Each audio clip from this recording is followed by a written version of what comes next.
you get a big break because randomly the Bulls beat the Suns, and you have to watch out for the play-in here, and the Suns are right behind you.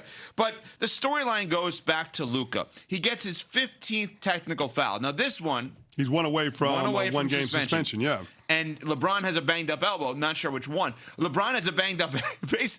The internet is... Just search LeBron his elbow on the internet right now. It's very funny. He old, Evan. What you want from him, man? As far as professional athletes go, he's old. The reason it's funny is every internet troll, I'm one of them, is sitting there, and they're like, wait, which elbow is it? Because he grabbed both of his elbows, which he really didn't because he fell to the ground. He was grabbing one elbow, but it looked like he was grabbing both. In year 23, everything hurts, Evan. So he's not sure which elbow. The man just set the record for made field goals in NBA history. Which is awesome. Which is incredible. Passing Kareem Abdul-Jabbar. It's wild to play that long and have that level of productivity. But, yeah, he got knocked down, got hip checked by Joker, and he hit a funny bone. He just forgot which funny bone it was. What do you want me to say, man? That in itself is funny. I got to tell you. So Luka gets this technical foul last night. Now, I got to be fair. If it wasn't Luka, we probably all would be like, what is this? Because you watch it back, and he's just standing there, and we don't know what he said. We don't know what he said prior. But you know what? You've earned the reputation where you're the guy that has probably said enough to the ref during the course of the game that even something like that, if you've cursed at the ref 20 times prior to that, and you give that could get you a technical foul. Here is Luka postgame on the reason, in his mind, that he was given a technical foul last night. Just because I yelled it, I guess that's what he said. But I heard 3 other players saying the exact same sentence and didn't get attacked. And that's my problem. I was trying not to talk at all. It's the first thing I said, no warning or nothing. But I heard 3 other players saying the exact same thing and nothing. So it's just, I don't know what to say. Obviously, this is a 15, but in previous seasons, you've gotten to 15 and not gotten the 1-game suspension that comes with 16. I guess what for you needs to happen just to avoid it, like during previous seasons? Don't get another tackle. But you committing that you won't? We'll see. Can't predict the future. Okay, so I don't want to defend Draymond's technicals. But Draymond's technicals a lot of times are hard fouls. Yes, he gets his money's worth on the foul. Yeah, effort techs in some cases, right? Yeah. Sometimes it's about Draymond mucking it up a little bit. No doubt. There's a means to an end. But he gets his money worth out of the technical foul. It's not a tech from chirping. Right. At least not at the officials. So how are you taking this all in as 2 things? A Lakers fan and a former athlete watching an athlete who constantly complains. Well, here's the thing. You got to focus on the actual game. And last night was an opportunity for the Lakers to gain some ground in the Western Conference standings. And when it's a one-possession game in the last 5 minutes and you got clutch minutes, every single possession, every single thing matters, and everything gets magnified. And unfortunately, we've seen that Luka has a nasty habit of mouthing off to the refs. And because he has that reputation, the refs are quick to tee him up. He doesn't get the benefit of the doubt in that situation. So when you hear the post-game press conference and he's talking about how the ref gave him no warning, you're not going to get a warning when you got 14 technical fouls on the season, sir. It's just not going to happen. It's ridiculous to expect it. So from his perspective, I just don't understand why he can't rein that in to some degree or why he can't channel that toward his opponents. I don't understand why he focuses so much of his ire, so much of his frustration on the referees. You saw it a couple of nights ago. He's chirping at J.J. Redick. J.J. Redick goes to dap him up and he's coming on the bench, doesn't want to have any parts of it. Redick gets in his face a little bit. There's always a healthy amount of tension when you start talking about top competitors. But when Luka directs that type of, I guess, animus toward the officials, that's when it's a bridge too far for me as a Lakers fan and as a former professional athlete. It's one of those things you got to understand. You catch more flies with honey than you do with you know what. So I just don't understand why Luka takes that type of tact when it comes to trying to angle to get calls. So in layman's terms, Lakers played last night against the Nuggets. Does Luka make them play against the opposition and the refs every night? Is that what's happening here?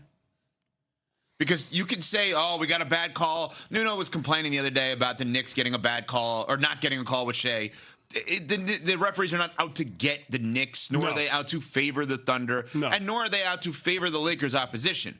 But I think you said something very, very good there, which is you've lost the right for a warning when you've done as much as Luka's done. Doubt. Where now you're playing with a negative, and the refs have every right to do that way. That's not fixing the game. That's not influencing the game. That's saying you got to keep your mouth shut in order to get that warning, and you don't do that. Yeah, and here's the thing. I understand players needing to talk crap in order to get themselves going. I just never seen a player focus on trash talking the refs more than the opponent. That doesn't make any sense to me. Every time when I played in the NFL, whether it was me, whether it was teammates, whether it was opponents, everybody during the pregame warm-ups, even during TV timeouts throughout the course of the game, would be chatting the refs up in a very positive way. Explain, what would that sound like? Well, hey, how's the family? How's the kids? I don't know this ref's family. I don't know his kids, but I'm asking them these questions. You know why? Because I want the benefit of the doubt as the game goes on. When it comes to those 50-50 calls, I'm hoping that it goes my way because it could be the call that my team needs in order to put us over the top. So you're asking about his daughter's rec basketball when you don't know his name or his daughter's name to hope you don't get a call against you. No, that's not true. I know his name. You don't know his daughter's name. You know why I know his name? Because we get a scouting report on all of the officials that are going to be working the game the week of. Okay. And you make it a point to put faces with first names. And you call them by the first name, not the last name. Call them by the first name. You chat them up. That's what you're supposed to do. But it's a positive thing. Luka's chirping at the refs, and clearly they don't like what he's saying. They don't like his tone to the point where they tee him up. I don't understand why he can't break this habit. But at this stage in his career, this is who he is, and this is what you have to live with. And as a Lakers fan, it is frustrating. I don't want to go to it was Nico right with the Mavs. Because it was Draymond. You're not going to find a bigger Draymond fan than me. Okay, I love Draymond. Good win last night for the Warriors over the Rockets. The thing that Draymond missed in his show, the Draymond Green show, was that we could have these critiques of what the Mavericks did, and now we're having the same critiques of Luka. Well, it's not Chris Canty's job to fix Luka. It was Nico Harrison's job to fix him. No doubt. It is Rob Pelinka's job to fix him. It is JJ Redick's job to fix him. Can he be fixed, or does he lose his unbelievable dominant offensive mindset if he's not doing everything that he's doing during the 48 minutes of the game? Like, is this part of the engine that drives Luka? Like, if you take the complaining away from him, is he a worse player? As odd as that sounds. Is this the ingredients to the cake? Here's the thing. I don't have the answer to that, but before you could always make the argument, well, Luka didn't have enough of a veteran presence. Dirk Nowitzki was around with the Mavs, but he wasn't really He wasn't really the same Dirk that we all knew and loved. He's got LeBron James on his team. I don't think LeBron's saying a word to him. LeBron is an all-NBA player last year. I don't think he's saying a word. You can say he's not saying a word, but you have that influence. You see how LeBron James goes about his business every single day. If nothing else, it's lead by example for LeBron, and yet Luka is not getting any of those learnings in terms of being able to move his career forward in that aspect. Let me ask you a question on this, though. You just brought up something really interesting. Go for it. I'm going to compare it to you and I. Vegas East hates that we get along as well as we do. I don't understand why. Mm-hmm. You do, too. Anyway, there have been moments where we have said to each other, what are you doing? Why even go there, right? Yeah, Off the air. 1,000%. Right? We got to that place. Yes. That wasn't initial. No.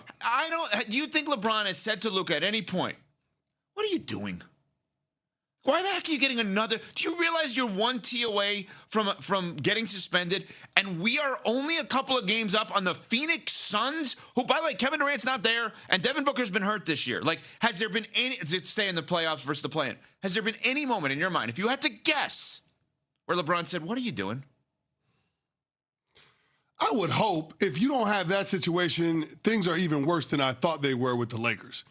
If you can't have that type of rapport with your two best players, if those guys can't, in no uncertain terms, hold each other accountable, if they can't do that, then this team has no shot at being able to win a playoff series, let alone go on a deep playoff run. There's no chance. So if LeBron James is present isn't a net positive in terms of Luka and his professionalism, then all of a sudden we got bigger issues. Remember, coming into this season, everybody was excited.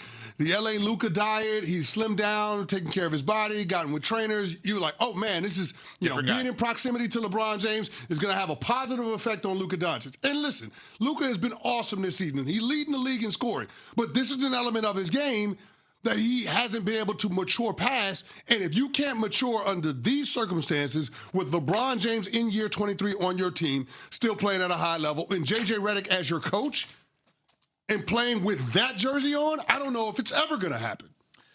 Coming up, did they get one more? We'll talk about that after I tell you about Zip Recruiter. It's tournament time in college basketball where teams battle through surprises and upsets only